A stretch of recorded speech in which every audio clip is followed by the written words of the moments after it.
చాలా మంది సెలబ్రిటీస్ ఈ మధ్య బ్యాక్ టు బ్యాక్ గుడ్ న్యూస్‌ని షేర్ చేసుకుంటున్నారు. రీసెంట్‌గానే ఆదిరెడ్డి భార్య కవిత రెండవ బిడ్డకు జన్మనిచ్చినట్టు అనౌన్స్ చేయగా, మరిన రోహిత్ కూడా పండంటి ఆడబిడ్డకు జన్మనిచ్చారు. ఇప్పుడు ఈ లిస్ట్‌లోకి మరొక సెలబ్రిటీ కూడా యాడ్ అయ్యారు. తనెవరో కాదు, అంజలి పవన్. 'మొగలి రేకులు' సీరియల్‌తో తెలుగు బుల్లితెరకి ఎంట్రీ ఇచ్చిన అంజలి సోషల్ మీడియాలో యాక్టివ్‌గా ఉంటూ తన అప్డేట్స్‌ని ఎప్పటికప్పుడు ఫ్యాన్స్‌తో షేర్ చేసుకుంటారు.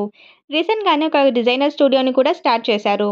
అయితే అంజలికి ఒక పాపున్న సంగతి తెలిసిందే. తనే చందమామ.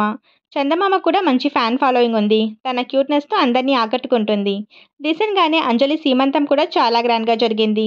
ఆ సీమంతానికి బుల్లితెర సెలబ్రిటీస్ అందరూ అటెండ్ అయ్యి సందడి చేశారు. ఆ ఫోటోస్ అన్నీ సోషల్ మీడియాలో బాగా వైరల్ అయ్యాయి. అయితే ఈరోజు అంజలికి డెలివరీ అయిందట. పండంటి ఆడబిడ్డకు జన్మనిచ్చినట్టు గుడ్ న్యూస్‌ని ఫ్యాన్స్‌తో షేర్ చేసుకున్నారు అంజలి భర్త పవన్. ఆ పోస్ట్ చూసిన ఫ్యాన్స్ అందరూ అంజలి పవన్‌కి కంగ్రాచ్యులేషన్స్ అంటూ కామెంట్స్ పెడుతున్నారు.